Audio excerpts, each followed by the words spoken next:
a stream. It is a stream, it's not a character. It's not a byte. So what we've been doing is streams of bytes, and the reader of characters, and the writer of characters, and so on. We had the output stream and input stream. Well, this is the same. There you've got output stream, and we'll have input stream. And so output is going to put this to file, but before that we've got data. And what does the data mean? Well, let's see if it says it there. Right. Well, what it is you've got integers, strings, bytes, you've got floats, you've got doubles, you've got all these primitive. A string's not a primitive type, though, but you've got all these primitive types of data in the Java language. Now you can write these primitive types to file, store them in file, and then you can read them back from file and use them whenever you want. So you can, what you can do with them, say that you've got like 200 integers and you're going to close the program, and when you start the program again you want these integers to have the same value as when you close the program. You can write all these integers to a data file, so a data output stream. And so what you would do is you would use a data output stream to send them to the file, but in the file it wouldn't be integer. If you opened up a file it would be like binary, all ones and zeros, but it appears as characters. This is what you'd see, and you can see that's all the ASCII code. It's right. And so what I've done is, the way you do the output stream, it's only what it's data stream, data output stream. Give it a name, called it DOS, equals new data output stream constructor, and inside the constructor we're going to have a file output stream, because we're going to be like sending to a file. And so we don't need a name to access it, so it's just new file output stream and the path of the file. It already exists because I already tested the code, and so data.txt exists, and so if it didn't, it would throw an in-out exception. And so what we've done, we've created this, and then I've done a standard for it: int I equals 0, int I equal or less, so just do less than 220, keep it simple, and increment I, so it's going to count up to 219, which is going to be 220, and it's going to write that number every time it loops to the file, one at a time, DOS write. And so if I run that program, that's a program run, and if I open it again, you'll see that it changes every time you write it. Open data, and you can see that's the 219 integers. Every single one of these represents 0 to 219. And so what if it changes to 20, and if I run a program, then open it up again, you'll see it's changed. Now we've only got 20 characters, from 0 to 20, and so we can change it. And so if I do 0 again, so it's going to be like 200, but it's going to go from 0 to 199. And let me think, if I run the program, and this will have changed if I open it again. Now you've got 200 different characters. See, that's a space here, and that's a space. So it looks as if there's nothing there, but that a space is a character. And so what I'm going to do is I'm going to comment this out.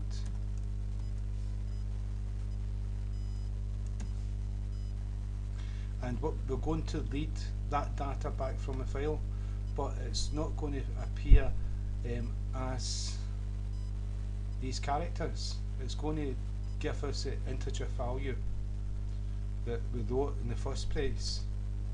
And so what we're going to do is we're going to create a data input stream.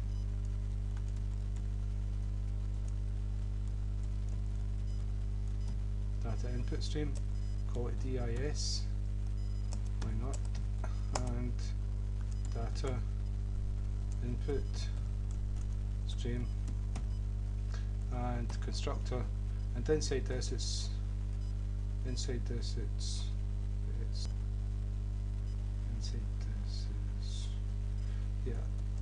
is the name of the file, so I'm just going to cut and paste.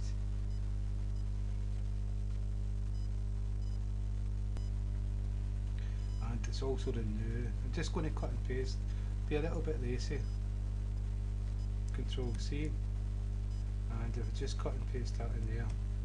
And so what I've done is I've created a new file output stream, but this time it's file input. It's the same as when we were doing the other like streams. You've got out and you've got in, so this becomes capital I-N, input stream, and so that's accepted, and the name where the file is, and we finish this off with a semicolon, and it's got one bracket missing. So that's us created the object and the file it's going to be directed to, and the data input is going to read the information from the file. And so what we're going to do is we're going to do a while loop, and we're going to make it a Boolean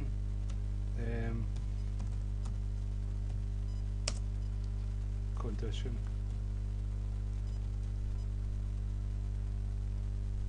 equals true variable, right? And so we're going to use that for the while loop. So while condition and braces, right? And so while, as long as that's true, the while loop's going to execute. As soon as that turns false, it's not going to execute. So that's why we've done true. But inside here we're going to say false. I don't think it. Yeah. What we're going to do is we're going to create an int num equals this. That's what we're going to do here. Dot, and this is the interesting part. We can read int, we can read byte. If we read int, it will be an unsigned int, I think, and so you won't get the character, the original value. So I think it's got to be a byte. Read int. I think we can do this one here, and we can do this one. Do this one first, and take away that and semicolon. Right? And then if we do num, if num is equal to -1, that's -1 is the end of file. So what we're saying is, if this is end of file, we don't need the braces because it's just one command, but I'm just going to put it in anyway so you can see it's embedded in the code. And so condition equals false. So you can see what I've done there. So when it's -1, that means it's the end of file, and the while loop's going to stop. It's going to stop looping because this is false. This is true, it's looping, and when it becomes false, it's going to stop looping and it's going to move forwards. And so we should be able to run this. Keep the fingers crossed, and it should be okay. Yeah, what we didn't do though, we didn't print.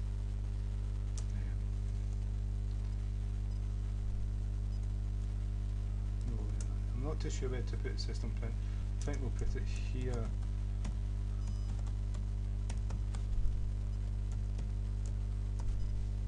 And what we want to print is num. So this is going to equal the value inside the file. and we're going to print it to screen. So if I run the program, what we have got, and we still have the -1, so I was trying to avoid the -1. It's end of file, and it stopped at end of file. It stopped looping, and so if I probably have to put that if statement at the beginning, of the while loop. I'm not sure. The num could be outside the while loop. I don't want to talk too much anyway, so let's see. So you can see that it's counted from 0 to 199, and if we open the file, that's 200. That's 0 to 1999. It's read every single one of these characters, and then converted it into a byte, which will go to screen as a number, right? And so as an integer. And so what I'm going to do, there was one called readInt, and we're going to see if this will return integer. No. So that's unsigned.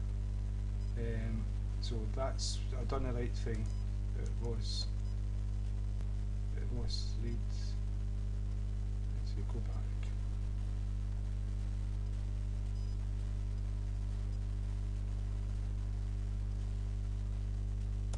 Right. So this is the right. Well, read will return the integer.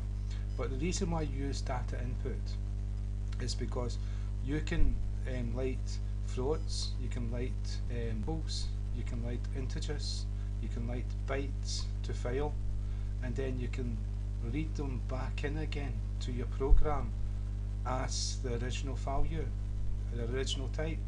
So it's very useful. That's me just touching the basis of it, but that's what it's used for. And what I'm going to do is I'm going to comment just to show you. I'm going to uncomment this, and we're going to change the file. I'm going to change it to 50 instead of 200. So if I run the program and open data, so now that's 50 instead of 200. It doesn't seem like 50, but it is 50. And now if I comment this out,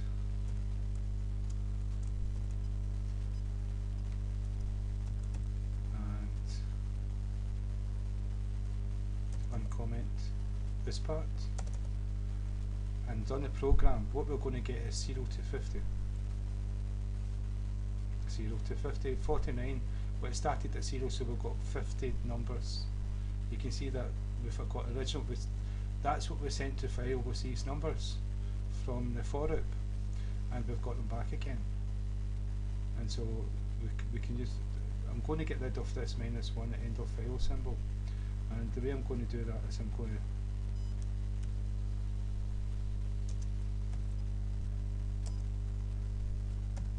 use 0, increment it here,